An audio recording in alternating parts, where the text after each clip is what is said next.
أعوذ بالله من الشيطان الرجيم بسم الله الرحمن الرحيم السلام عليكم ورحمة الله وبركاته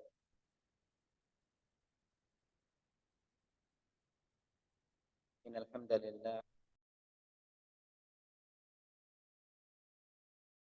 kita bersyukur kepada Allah Subhanahu wa taala. Kembali kita dipertemukan oleh Allah Subhanahu wa taala di tempat ini. Mudah-mudahan Allah Subhanahu wa taala melimpahkan keberkahan kepada kita semuanya. Dan kita melanjutkan kajian kita, yaitu tentang tata cara mengurus jenazah bersama dengan guru kita Syekh Abdullah bin Abdurrahman Al-Jibrin hafizahullah. Kita melanjutkan pertemuan yang sebelumnya. Kemarin terakhir kita membahas yang ada di halaman 45. Ini pembahasan tentang membawa jenazah dan menguburkannya. Jadi yang sebelumnya kita sudah selesai membahas dari awal pendahuluan, kemudian masalah memandikan jenazah, kemudian dilanjutkan dengan mengkafani jenazah, dan terakhir tentang tata cara sholat jenazah. Kemudian kita masuk di pembahasan masalah membawa jenazah dan menguburkannya. Kemarin kita sudah bahas ada 8 atau 7 poin. Yang pertama, yaitu yang pertama, dalam membawa jenazah ini yang dianjurkan adalah dari 4 sisi. Sebagaimana kita lihat di lapangan, alhamdulillah, dari kurung batang yang ada, kemudian juga tandu yang ada, memang 4 sisi, dan ketahuilah ini termasuk sunnah. Kemudian yang kedua, dalam membawa jenazah ini yang disunahkan adalah bersegera. Sebagaimana hadis Nabi Shallallahu Alaihi Wasallam di akhir halaman 45, ini asri'u bil janazah. Bersegeralah dalam membawa jenazah, dalam mengurus jenazah. Termasuk membawa jenazah, ini bagian dari mengurus jenazah, juga termasuk yang disunahkan adalah bersegera. Makanya kita lihat di mungkin yang terlihat secara jelas gitu yang pernah umrah, ini terutama di Masjid Nabawi ya, karena memang lokasi masjid dengan kuburan Baqi itu sangat dekat. Ini terlihat sekali bagaimana mereka cepat-cepat dalam membawa jenazah. Ini termasuk perkara yang disunah. Atau mungkin di sebagian kita di sebagian tempat tinggal kita, yang kita lihat orang itu dalam membawa jenazah cepat-cepat, ini termasuk perkara yang disunahkan. Hanya saja koreksinya adalah yang kita lihat ini mereka dalam membawa jenazah tuh berisik gitu ya. La ilaha illallah, la ilaha illallah, la ilaha illallah. Ini wallahu a'lam, hal tersebut ini tidak termasuk perkara yang disunahkan. Kemudian di halaman 46 kemarin juga kita sudah bahas poin yang ketiga, masalah membawa jenazah ini. Orang-orang yang mengiringinya ini mereka boleh berada di depan, boleh berada di belakang, dan boleh berada di kanan dan di kiri. Semua itu dibolehkan oleh Nabi Shallallahu Alaihi Wasallam dalam sunnah. Kemudian yang keempat kemarin disampaikan terkait orang yang mengiringi jenazah, ini makruh hukumnya sebelum jenazah diletakkan di tanah, tapi dia udah duduk duluan. Ini hukumnya dimakruhkan, walaupun tidak sampai derajat haram, tapi mestinya tetap diperhatikan dalam penyelenggaraan. Kemudian yang kelima kemarin sempat disampaikan, yaitu makruh hukumnya menguburkan jenazah di waktu yang dilarang oleh Nabi Shallallahu Alaihi Wasallam. Ada 3 waktu.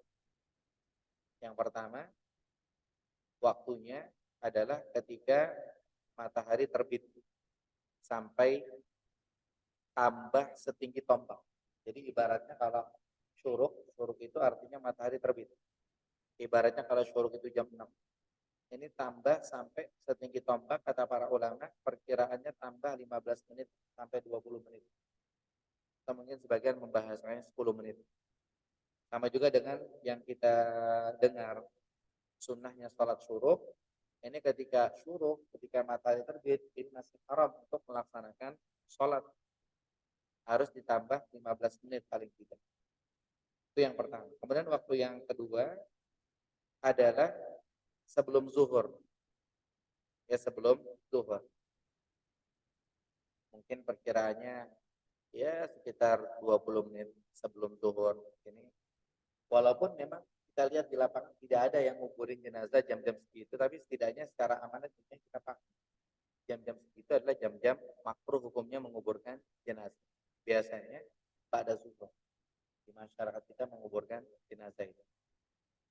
Kemudian termasuk yang ketiga waktu dilarang menguburkan jenazah adalah menjelang maghrib. Ya, menjelang maghrib ini ketika matahari akan terbenam seperti itu. Dan di masyarakat kita biasanya menguburkan jenazah itu kadang-kadang waktu duha jam 9, jam 10. Ini bukan waktu yang dilarang. Kadang-kadang waktu pada zuhur juga bukan waktu yang dilarang. Kadang-kadang pada asar, kemudian sebagian pada isya. Ini tidak termasuk waktu yang dilarang. Kemudian yang keenam, dibolehkan mengubur jenazah malam hari atau siang hari. Ini tergantung yang paling mudah yang mana. Karena memang dalam penyelenggaraan jenazah sebagaimana tadi disebutkan, ini disunahkan untuk disegerakan. Ya, disunahkan untuk disegerakan. Namun karena satu dan lain hal, ketika dipandang siang lebih mudah atau ketika dipandang malam itu lebih mudah, maka ini semua silahkan disesuaikan. Ya, ini semua silahkan disesuaikan. Ini tidak masalah. Selama di luar 3 waktu yang tadi dilarang oleh Nabi Shallallahu Alaihi Wasallam.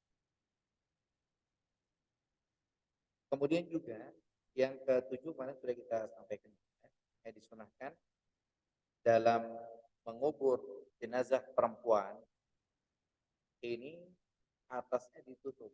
Sebagaimana kita lihat dalam pelaksanaannya, orang nguburin jenazah itu ada yang megang kain di atas kuburan. Ada yang megang kain semacam kain penutup, walaupun memang sudah ada tenda begitu ya.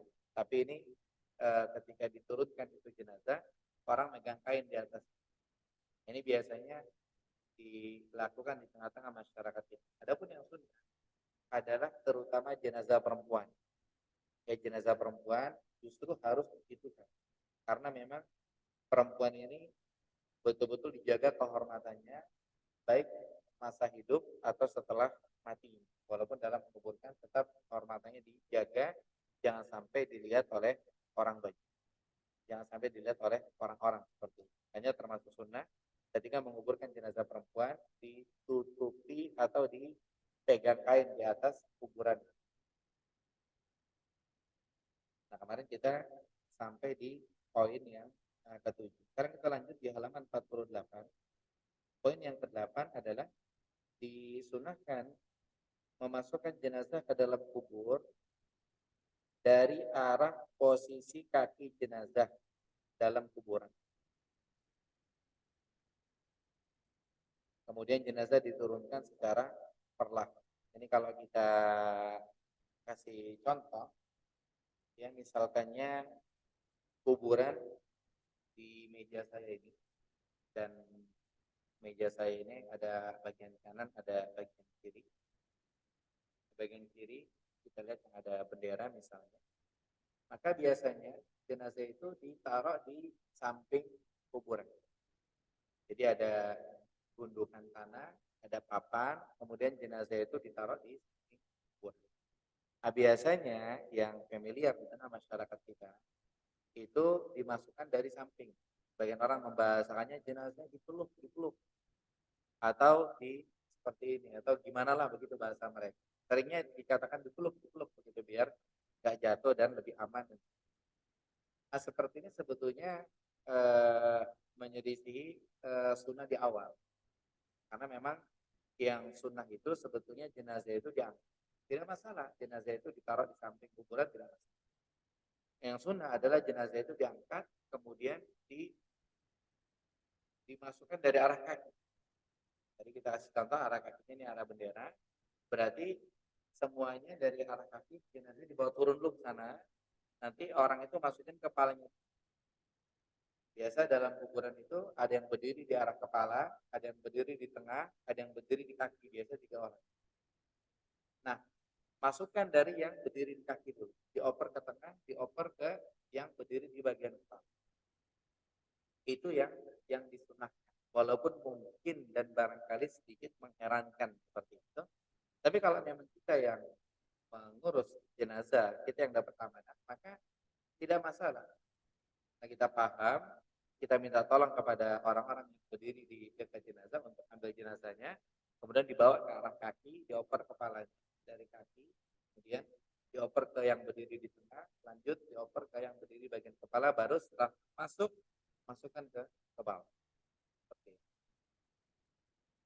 Dan saya pribadi pengalaman beberapa kali ketika saya mendapatkan amanah untuk mengurus jenazah, maka itu yang saya lakukan. Kecuali karena satu dan lain hal, sehingga tidak bisa suara kita sudah kalah dengan orang yang teriak-teriak, peluk-peluk, ayo masukkan, dan lainnya, ya sudah, kita diam. Bukan berarti tidak sah prosesi penguburannya, tidak. Hanya saja memang kita sebut itu menyelisihi sunnah, tapi tidak masalah. Cuma yang jelas, kalau memang kita bisa lebih maksimal dalam kepengurusannya, kenapa tidak? Nah, kemudian ada hal juga yang perlu kita ketahui, yaitu di halaman 49, poin yang ke-9. Jadi dalam kuburan itu yang lebih afdol itu dibuat syak. Yang lebih afdol dibuat eh, dibuat lahat ya, dibuat lahat, bukan syak. Jadi yang ingin saya sampaikan maksudnya adalah dalam kuburan itu ada 2 model. Yang pertama namanya lahat. Lahat itu seperti yang kita lihat di kuburan secara umum. Jenazah diturunkan, kemudian ditaruh di pojok, dimiringin gitu. Ada cekungan ke dalam. Dan sebetulnya kalau kita bicara normal, lahat itu masuk ke dalam sampai jenazah itu masuk, kemudian lurus. Tapi sekarang karena kuburan itu penuh, jadi cekungannya itu asal miring aja. Padahal tidak seperti itu. Kalau bisa sebetulnya letter L. Letter L. Jadi jenazah itu masuk betul ke dalam gitu. Letter L, kemudian dibikin apa namanya eh, apa namanya legok ke dalam, legok ke bawah gitu. Jadi legok ke dalam buat dimasukin jenazah, kemudian legok ke bawah biar jenazahnya masuk juga ke arah bawah. Cuman beberapa kali saya perhatikan terutama di Jakarta, mungkin karena kuburan itu udah padat kali. Jadi lahatnya itu cekungan miring yang di pojokan kuburan itu di tempat taruh jenazah cuma dikit, cuma asal doang. Sehingga ketika papan itu ditutup, ya kena sampai ujung. Kalau dulu waktu saya masih kecil itu, orang nguburin jenazah itu sampai dalam sekali gitu. Sampai dia itu naruh tangannya itu ke atas itu pas jenazah. Kalau sekarang mungkin cuma segini doang karena udah tumpukan kesekian gitu ya. Jadi tumpukan pertama mungkin dalamnya ya setinggi orang pada umumnya. Dalamnya 170 mungkin. Atau orang itu kalau 160 tambah tangannya begini 20 ya mungkin dulu 180. Tumpukan pertama, tumpukan kedua nanti lebih ini lagi seperti itu. Tapi kalau ada yang bertanya, bagaimana kalau kurang dalam menurut kita begitu? Maka kata para ulama yang jelas jenazah itu aman dari binatang. Jadi binatang itu nggak bisa gali, maka itu sudah cukup insya Allah. Cuma terkait bahasan kita yang tadi disampaikan yang pertama lahat. Lahat itu adalah bolongannya di pinggir seperti yang kita lihat pada umumnya. Jadi jenazah itu ditaruh di pinggir dan ditutup papan gitu ya. Kemudian yang kedua ada syak. Kalau syak itu bolongannya di tengah-tengah kuburan. Bolongannya di tengah. Jadi kalau misalkannya kita contoh ini HP ini nih kuburan yang bagian bawahnya. Kalau tadi kita bilang lahat itu kan bolongannya di pinggirnya. Jadi ketika diterima itu jenazah dari pinggir langsung masuk ke bawah. Kemudian kalau diterima dari bawah kaki, kemudian diturunkan ke bawah, taruh di pinggir kuburan belakang. Kalau syak itu yang bolong tengah-tengah. Jadi tengah-tengah dibikin lekuk ke bawah begitu. Mungkin itu jarang kita dapati di Jakarta. Ini biasanya kita dapati di daerah-daerah tertentu yang memang tidak bisa dibuat lahat. Terutama di Jawa kalau saya tidak salah. Dari informasi dari teman-teman. Maka ini juga termasuk sunnah. Jadi ketika lahat itu sunnah, ketika syak itu juga sunnah dalam arti ketika menguburkan jenazah. Termasuk sunnah maksudnya termasuk perkara yang disyariat. Nah, hanya saja yang afdol adalah lahat.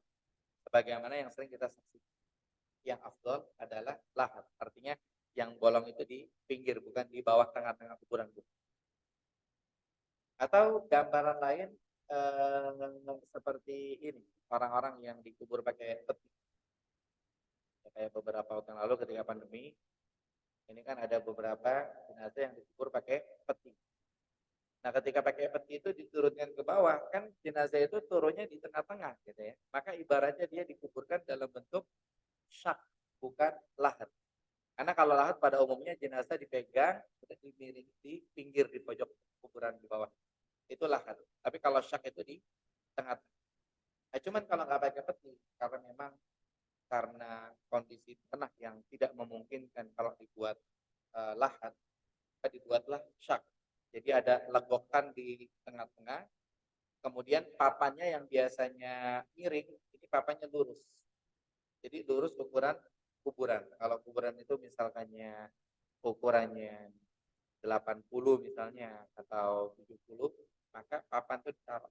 Jadi nanti ketika orang turun yang diinjak papan, jenazahnya di tengah-tengah karena ada legokan ke dalam seperti itu. Nah, cuma Nabi SAW mengatakan dalam hadis riwayat Abu Dawud dihasankan, disahihkan oleh Syekh Albani rahimahullah. Beliau mengatakan Allah dulana wa syaqqu li ghairi. Lahat itu adalah buat kita. Adapun syak ini buat orang-orang selain kita. Nah, kita lihat apa namanya orang-orang kafir yang mereka memang dari dulu tahunya kita nguburin pakai peti gitu ya. Maka itu kita bahasakan mereka gaya nguburinnya gaya nguburin syak, bukan lahat. Adapun kaum muslimin kita lihat dipegang jenazahnya, ditaruh di bawah, di pinggiran, baru papan-papannya berdiri miring begitu. Itu gayanya gaya lahat dan itu yang lebih afdal. Namun kalau karena satu dan lain hal, akhirnya dibuat syak, tidak masalah. Ya karena Allah mengatakan dalam Al-Quran, walaqad karramna bani Adam. Kami telah memuliakan Bani Adam. Bani Adam semua manusia dimuliakan dalam arti kata apa? Yang mati dikuburin. Gak ada yang mati dilempar di kali. Yang mati dilempar di tempat sampah kan? Yang mati tapi dikuburin. Ini bentuk Allah memuliakan Bani Adam secara umum. Baik orang Islam ataupun orang kafir. Atau dalam riwayat lain Nabi SAW mengatakan kalau kalian yang saling menguburkan, maka Allah akan perlihatkan azab kubur di hadapan kalian. Nah, kemudian yang ke-10 juga termasuk yang perlu diperhatikan adalah lahat, artinya tiang kubur yang di dasarnya dibuat bagi lubang berbentuk lorong sepanjang kuburan di sisi arah kiblat. Ini yang tadi sudah kita jelaskan.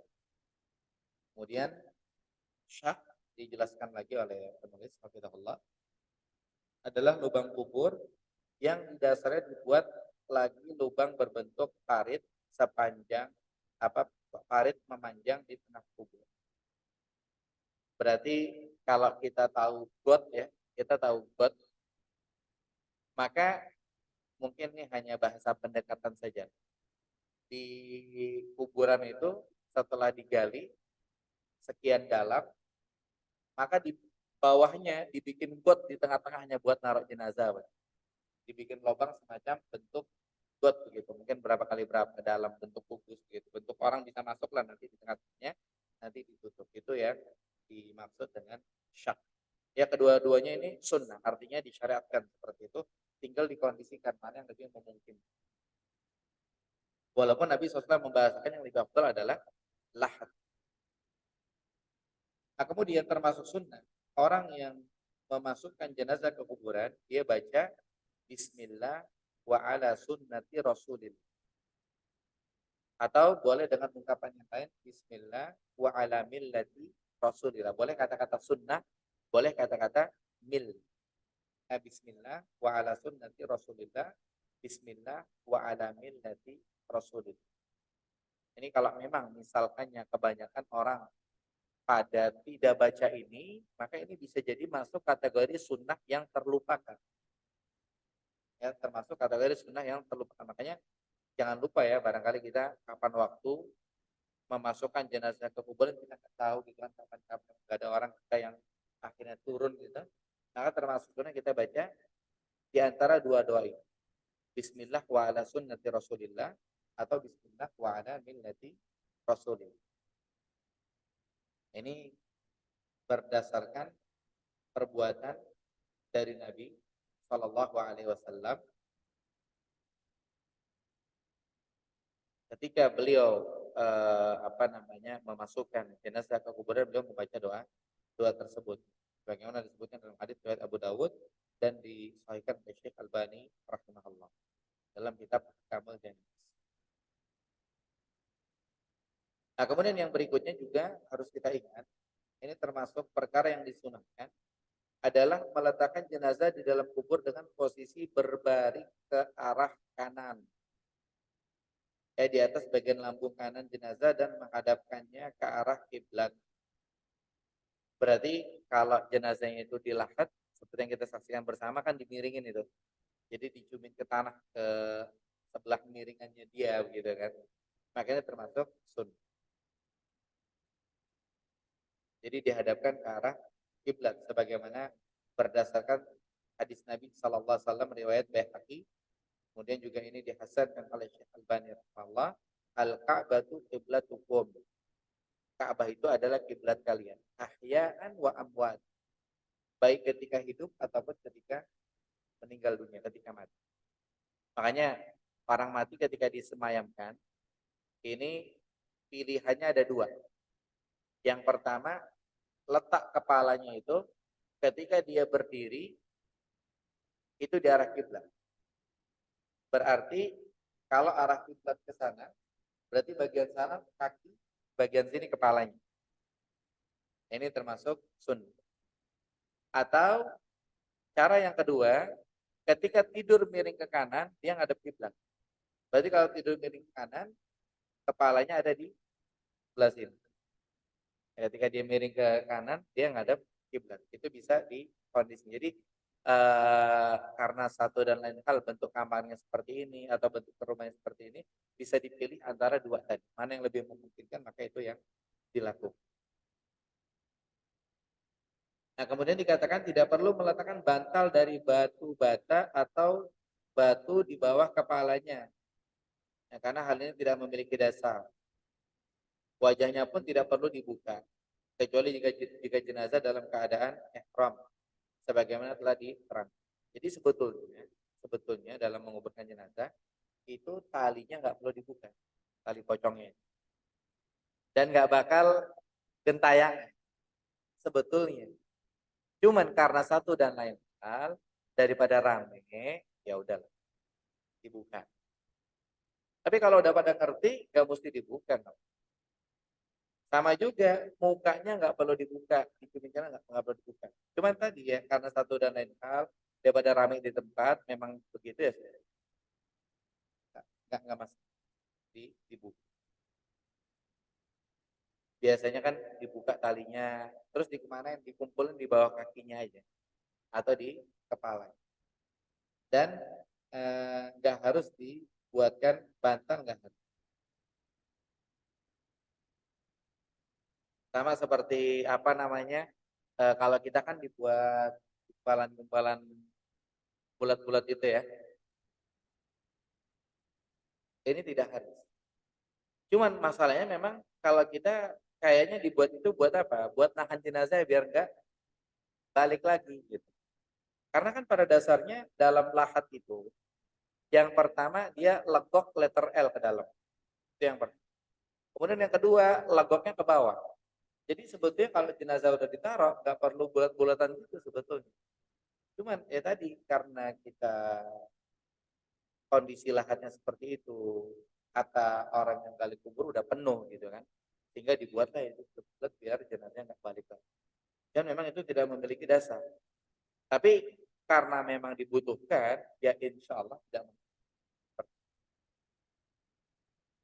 Kemudian lubang lahat tersebut ditutup dengan batu bata, lalu dikubur dengan tanah. Nah, ini ditutup dengan batu bata itu maksudnya bagaimana?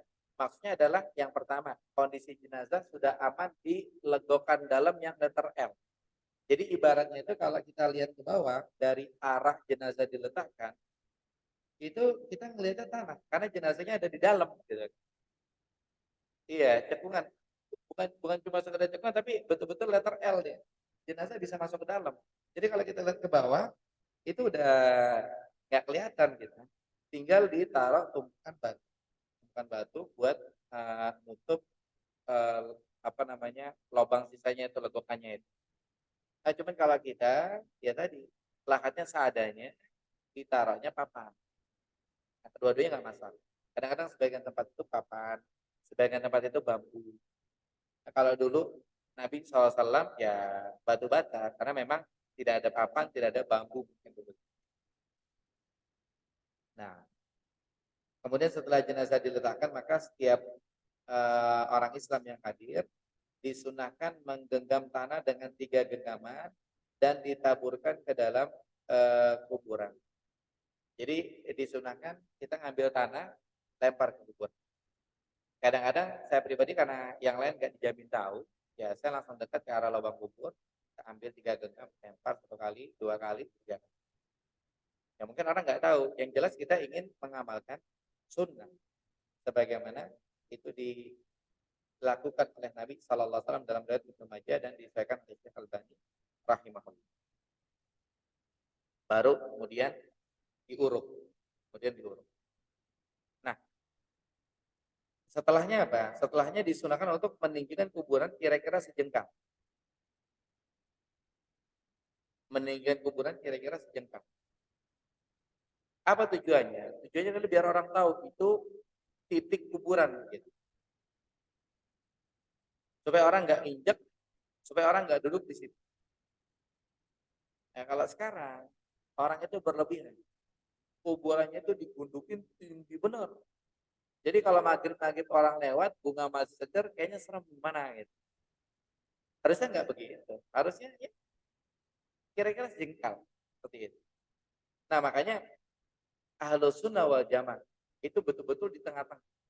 Jadi tidak terlalu, jadi kuburannya itu nggak ditinggiin terlalu, kalau dijengkal 3 jengkal atau 2 jengkal seperti itu ketinggian. Ini namanya menyelisihi sunnah. Yang sunnah itu cukup sejengkal aja. Supaya orang tahu itu adalah tanah kuburan, biar nggak didudukin.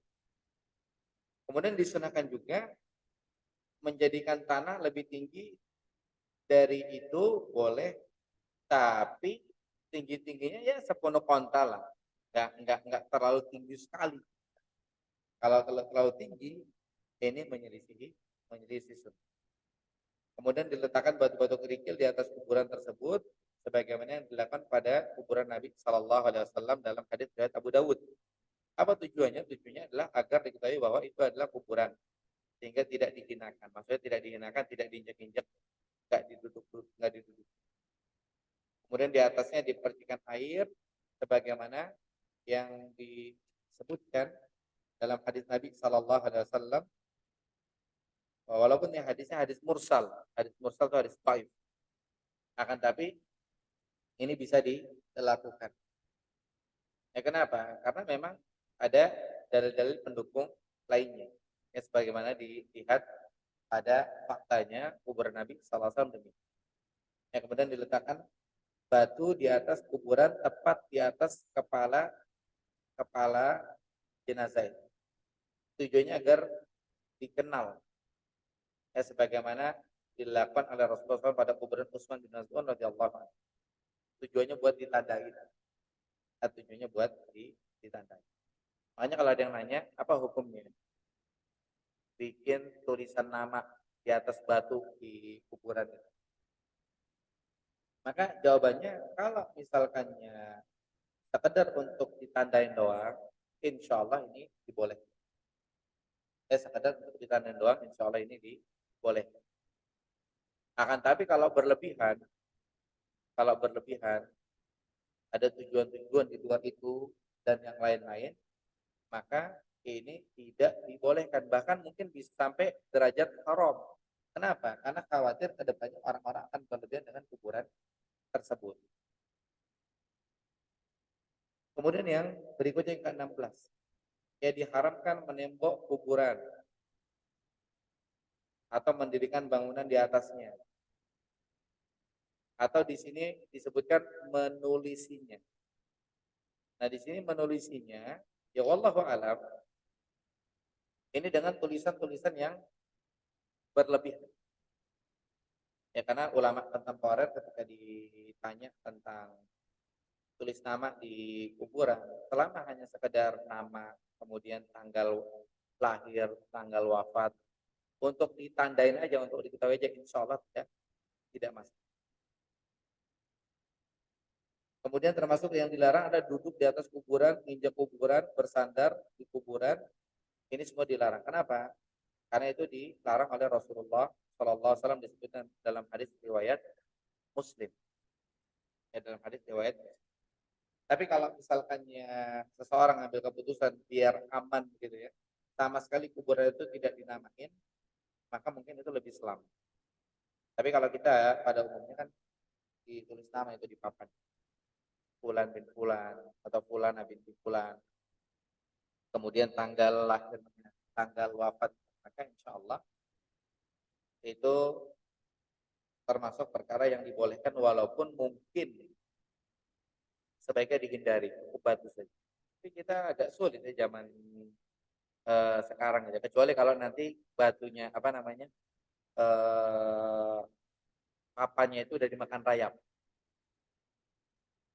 Saya sendiri kuburan bapak saya, yaitu di atasnya cuma ditaruh batu doang, batu kolar, bentuknya gimana kita udah hafal bentuk batu kolarnya itu buat nandain. Tapi kalau kuburan ibu saya tulis nama itu, cuma tulis nama, kemudian apa namanya, tanggal lahir, tanggal wafat. Tapi cuma batu kotakan doang, berapa kali berapa seperti itu, hanya untuk nandain saja. Ya, hanya untuk nandain saja. Tapi kalau berlebihan ditulis ini apa namanya, al-maghfur lahu, kemudian klaim-klaim apa seperti itu, maka ini sebaiknya dihindari. Kenapa? Khawatir nanti kedepannya orang berlebihan kepada kuburan tersebut. Kemudian yang lainnya, dimakruhkan menguburkan dua mayat atau lebih dalam satu kuburan, kecuali terpaksa, seperti banyak orang yang meninggal atau orang yang menguburkannya sedikit, ya seperti yang dilakukan oleh para syuhada perang Uhud. Nah, jika terjadi demikian, maka hendaklah dibuat pemisah dari tanah antara jenazah yang satu dengan jenazah yang lainnya. Jadi kayak kuburan massal. Pada dasarnya tidak boleh nguburin satu lubang dua jenazah. Tapi bukan berarti nggak boleh apa namanya? Bukan berarti nggak boleh numpuk gitu ya. Numpuk nggak boleh. Bukan berarti itu. Nah, sekarang kalau terkait numpuk kuburan, kuburan itu ditumpuk, mungkin kita bisa katakan yang pertama hukum asalnya tidak boleh. Tapi yang kedua, karena satu dan lain hal kuburan udah penuh seperti itu, sehingga ditumpuk, maka insya Allah dibolehkan. Tapi sebagaimana yang di lapangan itu dipisah ya, dipisah dalam arti tumpukannya Dalam arti jenazah yang sebelumnya ada di bawahnya, yang setelahnya ada di atas. Bukan dibarengin di lubang yang sama, Bu. Itu yang disunah. Jadi jangan satu lubang langsung dua jenazah, tidak. Kan, tapi ada pemisah sebagaimana kita lihat di lapangan demikian. Kemudian juga disunahkan mengirimkan makanan untuk keluarga jenazah jika mereka disibukkan oleh meninggalnya salah seorang dari keluarga mereka. Nah, ini yang sunnah.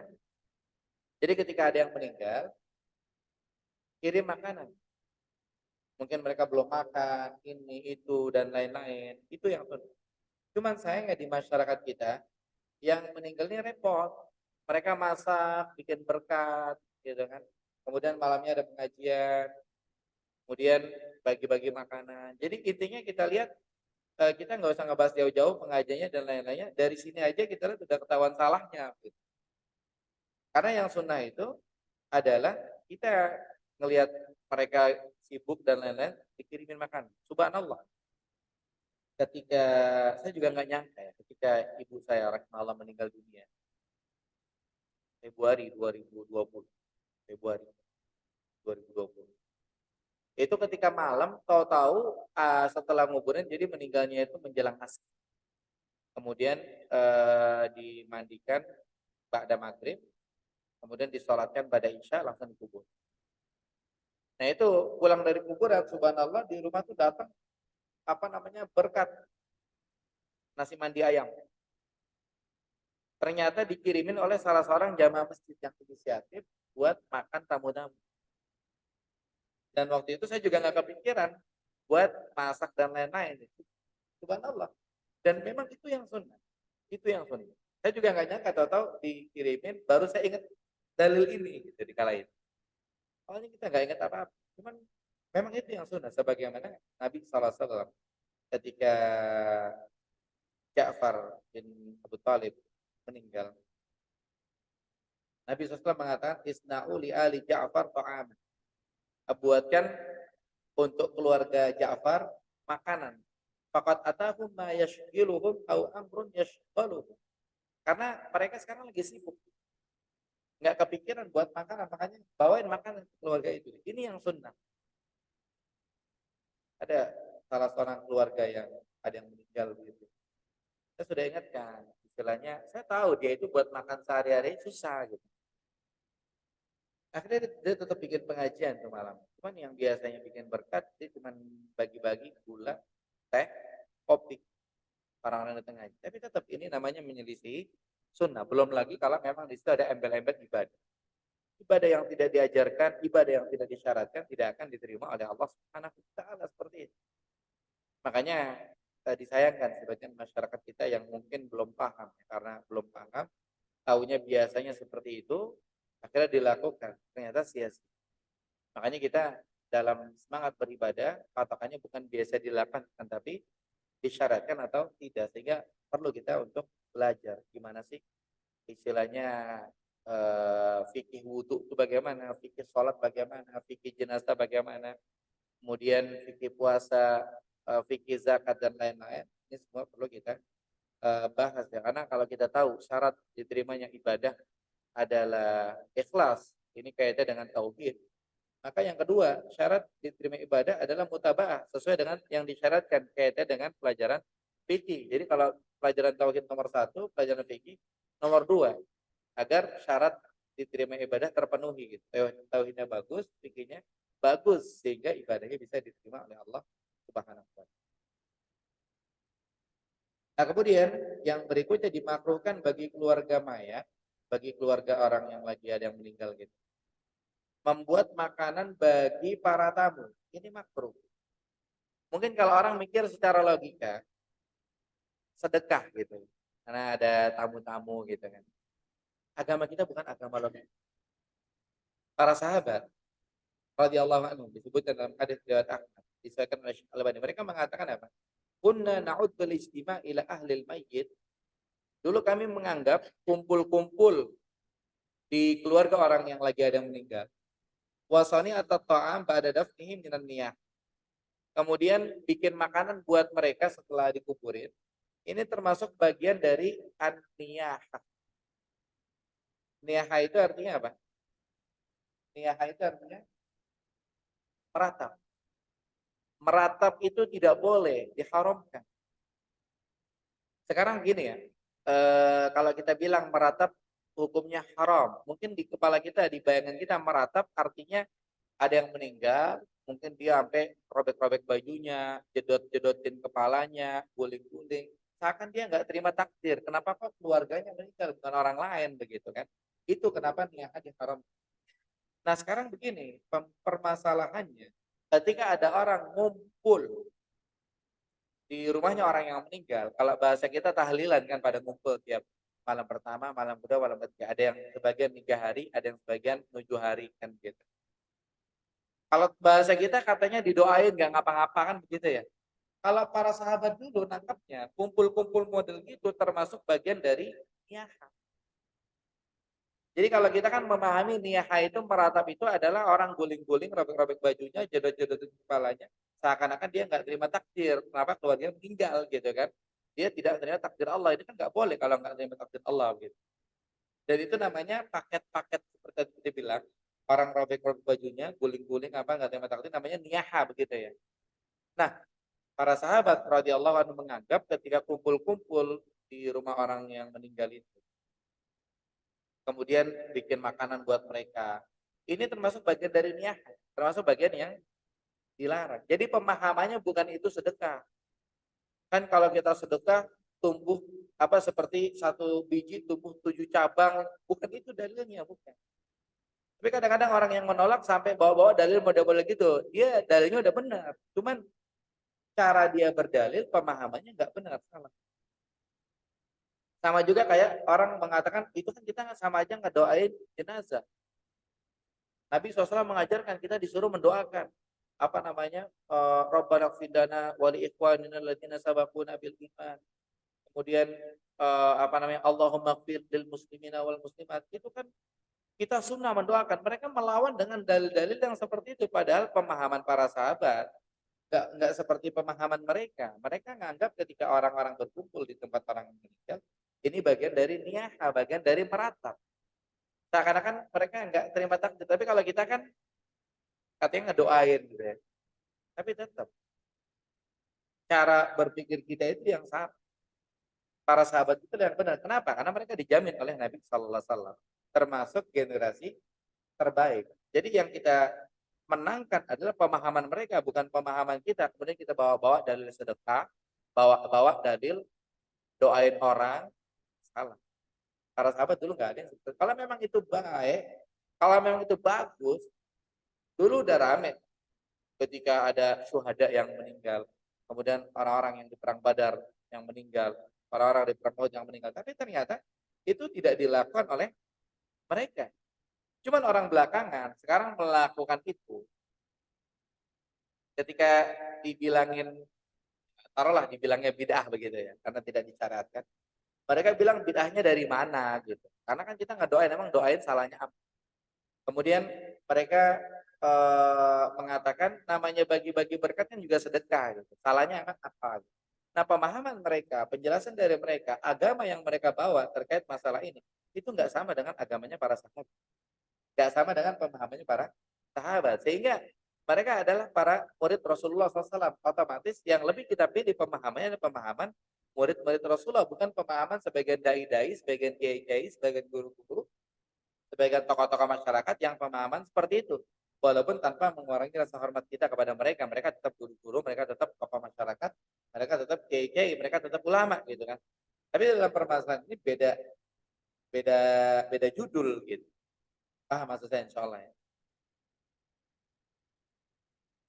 Nah kemudian yang lainnya disunahkan bagi laki-laki untuk melakukan ziarah kubur, mendoakan mereka, kemudian mengambil pelajaran dari mereka.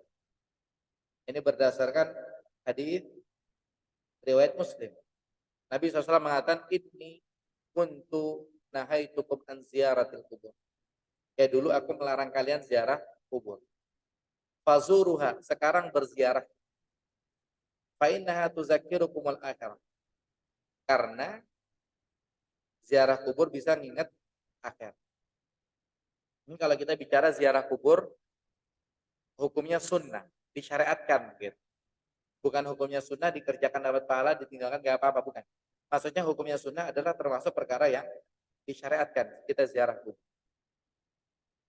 Tapi kalau kita bahas masalah kajian tauhid, kemudian ada pembahasan minta-minta di kuburan, kemudian apa namanya minta tolong kepada yang ada di kuburan. Ini bukan bahas ziarah kubur.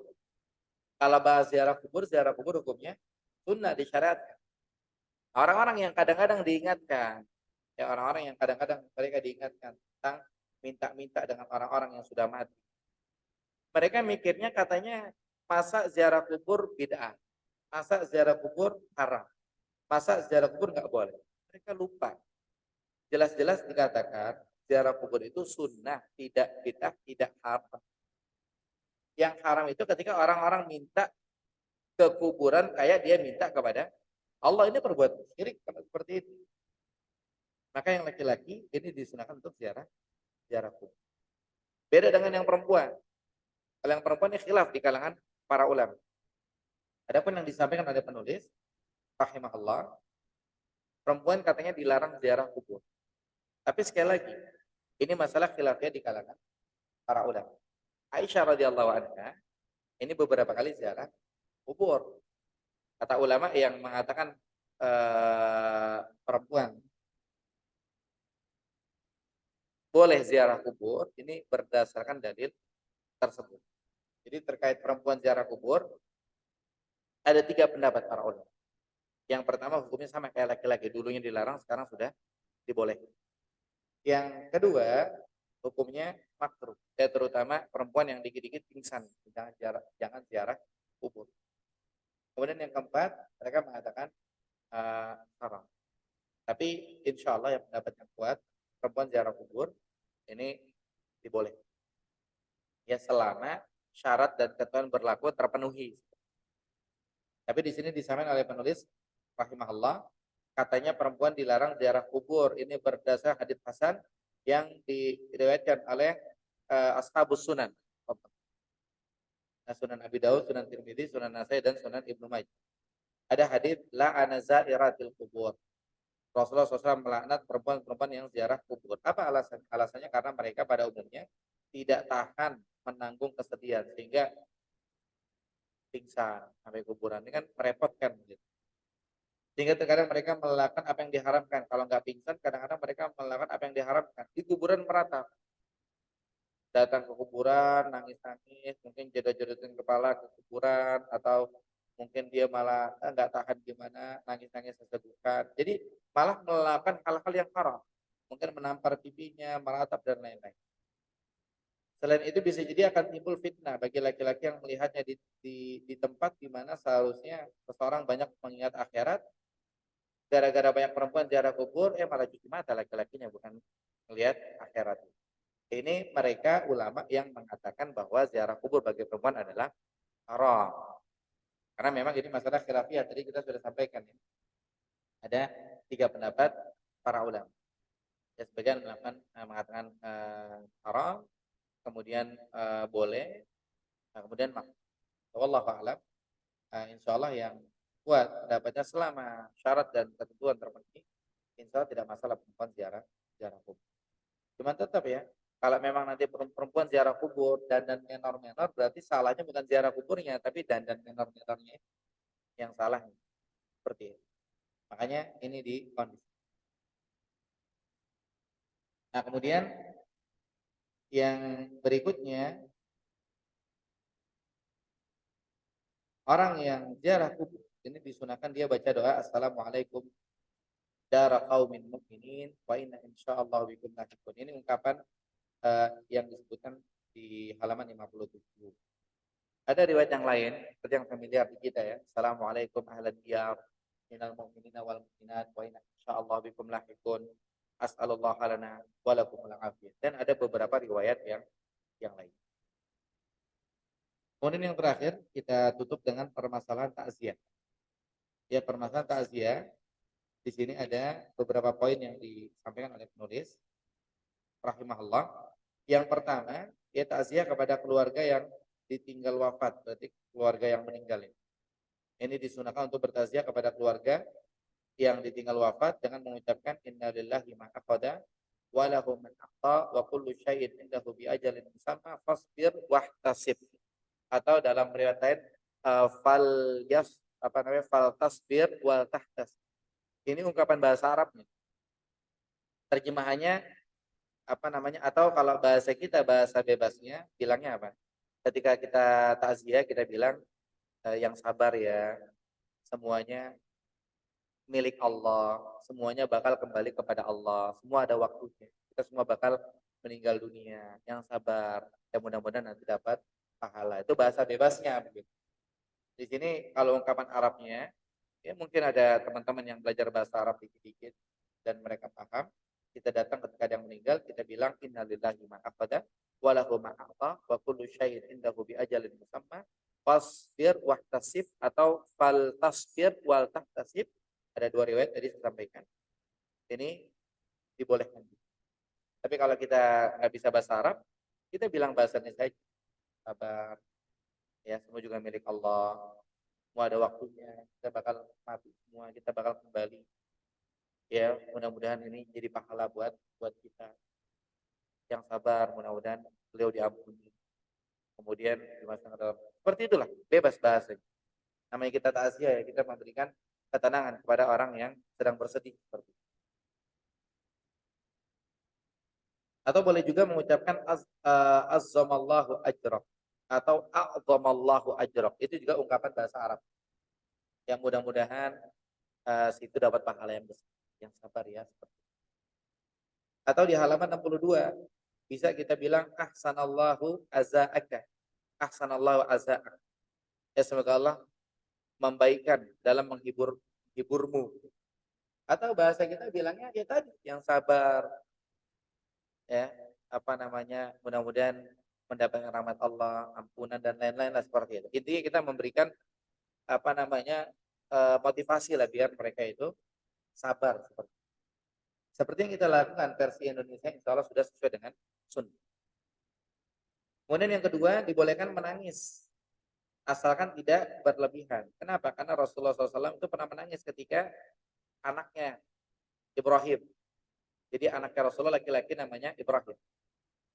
Dalam hadis dari Bukhari Muslim ketika meninggal, itu beliau nangis. Kemudian sahabat nanya, bilang apa? Ya Rasulullah, kenapa Anda menangis? Kemudian Rasulullah SAW mengatakan apa? Rasulullah SAW mengatakan bahwa saya menangis ini adalah simbol rahmat. Kita sayang sama anak, nangis itu wajar, nangis itu maklum.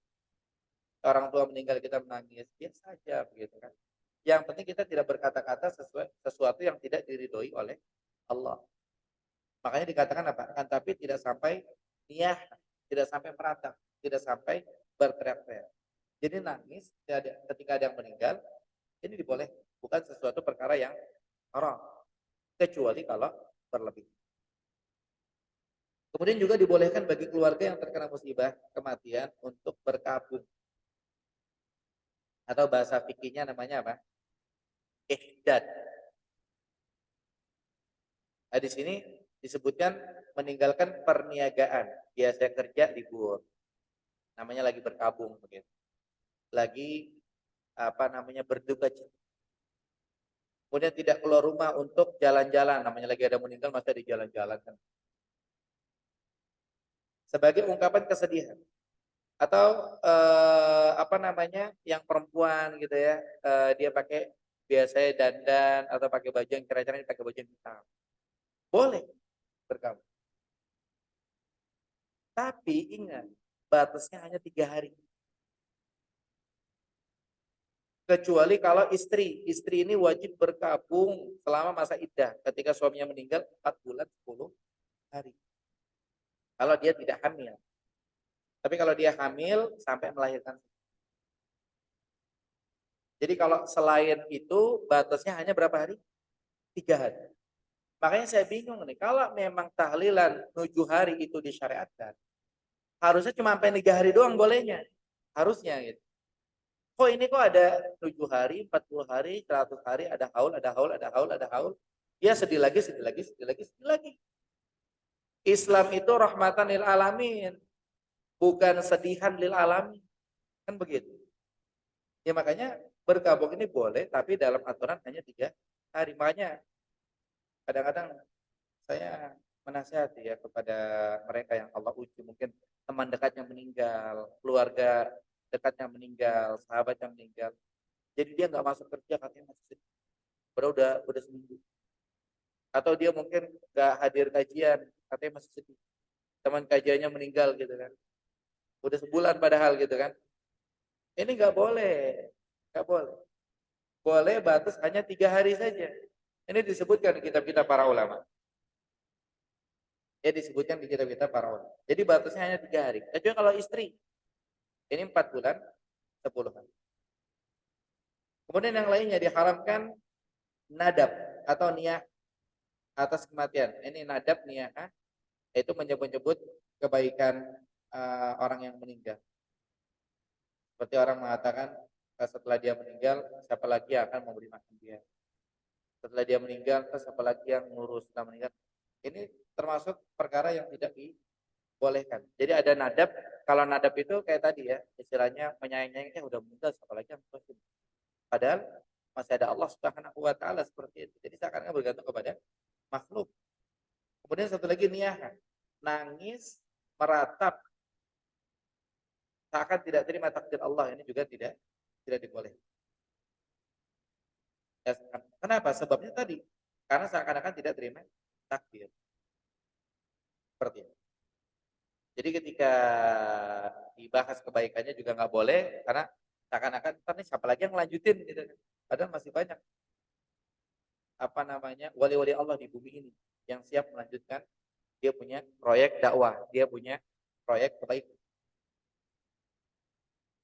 Kemudian juga untuk niyaha, niyaha meratap banting-banting badan seakan tidak terima takdir dari Allah. Kemudian yang terakhir yang kita bisa bahas pada kesempatan kali ini sebagai penutup juga dalam pembahasan tata cara mengurus jenazah, yaitu diharamkan robek-robek baju, mukul-mukul pipi, acak-acak rambut dan sebagainya dan yang semana dengan itu. Sebagaimana disebutkan dalam hadis riwayat Bukhari Muslim, laisa minna man latamal khutur. Bukan termasuk golongan kami orang-orang yang nampar-nampar ketika dia meninggal, kayak nggak terima takdir begitu. Wa syaqqal juyub, kemudian robek-robek baju. Wa da'a bidakwal jahiliyah, dan dia berkata-kata dengan kata-kata jahiliyah. Kata-kata jahiliyah, ya dia berkata-kata kayak nggak terima takdir lah seperti itu. Ini termasuk perkara yang dilarang. Kadang-kadang namanya orang hilaf ya. Kadang-kadang melakukan hal yang demikian. Kenapa? Barangkali karena dia nggak belajar. Sehingga perlu itu orang belajar agar dia memahami. Dia mengetahui mana-mana yang dibolehkan, mana-mana yang diharam. Sebagaimana Nabi SAW mengatakan, talabul ilmi fardhatun 'ala kulli muslim. Belajar agama itu wajib dan harus bagi setiap orang. Baik, demikian yang bisa dibahas. Yang terakhir di sini penulis rahimahullah menutup dengan semoga salat dan salam senantiasa tercurah kepada Nabi Muhammad sallallahu alaihi wasallam beserta keluarga dan para sahabat semua. Berarti dengan ini kita selesai membahas tata cara mengurus jenazah. Mudah-mudahan apa yang dibahas bermanfaat ya buat kita semuanya, dan barangkali ada yang terlewat dan yang lainnya bisa dilihat kembali di rekamannya. Demikian yang benar datang dari Allah Subhanahu wa taala, yang salah dari saya pribadi. Barakallahu fikum. Wassalamualaikum warahmatullahi wabarakatuh. Wa akhiru da'wana alhamdulillahirabbil alamin. Kajian yang akan datang insyaallah akan dibahas sebagaimana akan diumumkan nantinya insyaallah, diikuti saja informasinya dari panitia. Barakallahu. Sebelum ditutup, apakah ada yang bertanya terkait bahasan? Betul? Ada pertanyaan? Nah, Bapak, silakan.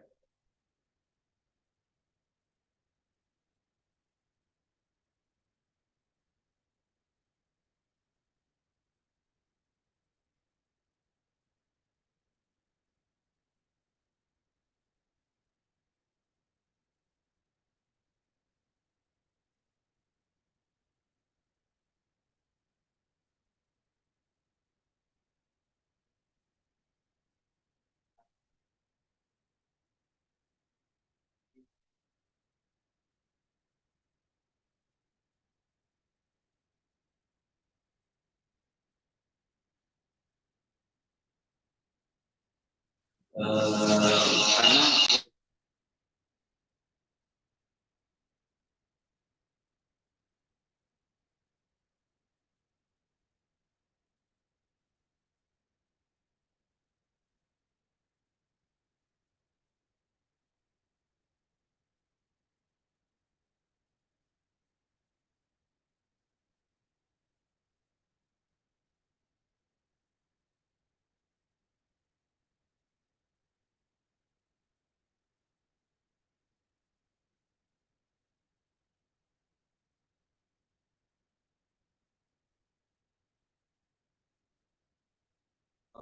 rumah dan pekerjaan dijual ke orang, sehingga hak waris pun tidak didapat sama yang. Bagaimana menyikapi ini, menasihati karena ini masih ada hubungan saudara gitu, supaya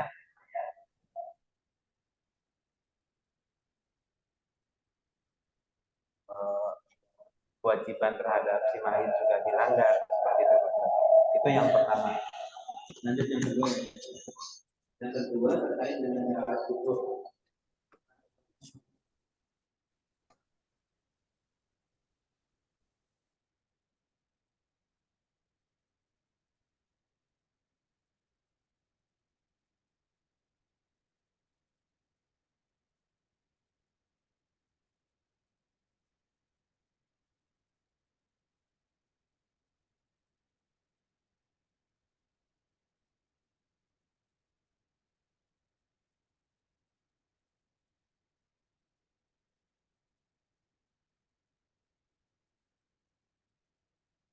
Baik, masih ada lagi? Baik, betul. Salam. Ini pertanyaan pertama dan terakhir. Oke, kita jawab. Yang pertama terkait masalah tahlilan. Ini kalau kita bicara tahlilan, kita ambil dari dua versi. Versi orang yang membolehkan. Mereka akan mengatakan tahlilan bid'ah, tahlilan bid'ah. Tahu nggak tahlil itu apa? Tahlil itu adalah la ilaha illallah. Masa la ilaha illallah bid'ah? Kemudian tahlilan kita ngapain? Tahlil itu kita kan mendoakan. Emang salahnya apa kalau kita mendoakan? Kemudian yang bikin makanan itu mereka sedekah. Emang salahnya apa sedekah? Gitu.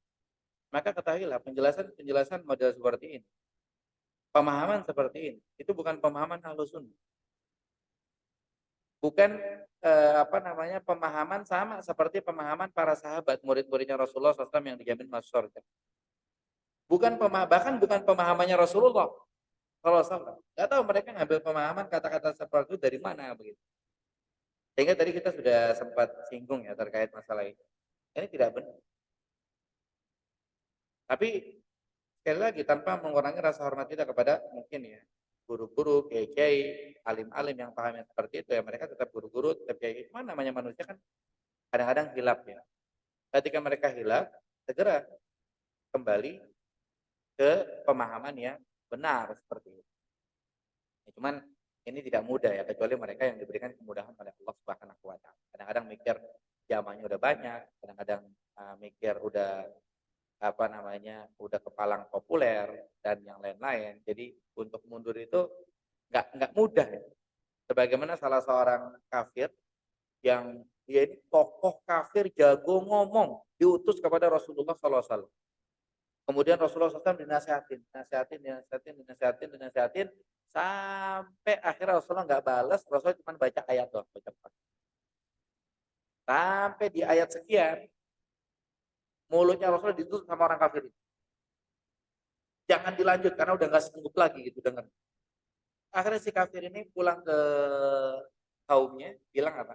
Kalian semua harus beriman kepada Muhammad. Kaumnya mukanya langsung berubah. Dia ngelihat muka kaumnya pada berubah, akhirnya dia bilang apa? Oh nggak jadi. Paling nggak kalian bilang Muhammad tukang sihir aja lah. Karena kalau dia ngomong kalian kesihir, akhirnya ikut agamanya. Maksudnya dia ngomong dapat hidayah, masuk Islam. Lihat, harusnya yang paling depan nih orang masuk Islam gitu, tapi ya, karena udah kepalang populer di tengah-tengahnya seperti itu, maka tidak heran dengan sebagian orang sekarang yang mungkin menyerukan hal-hal yang sebetulnya menyimpang dari syariat, bertolak belakang dengan sunnah Rasulullah SAW, tapi nggak nyadar-nyadar katanya sekolahnya lulusan mana lah, katanya hafal ini apa, tapi itu begitu ya mungkin sebabnya itu dan sebab nomor satu Allah tidak memberikan hidayah kepada dirinya. Maka yang sebenarnya hukum tahlil adalah seperti yang kita ketahui bersama, seperti itu. Sehingga kalau tadi dikatakan di kampung tidak mungkin mengadakan karena ini itu dan lain-lain, maka ada satu dalil dari Nabi SAW mengatakan apa? La ta'ata li makhlukin fi ma'siyatil khaliq. Enggak boleh nurut sama orang kalau itu maksiat kepada Allah. Sekarang yang nyuruh kita sholat 5 waktu kan Allah. Yang nyuruh kita puasa Ramadan Allah.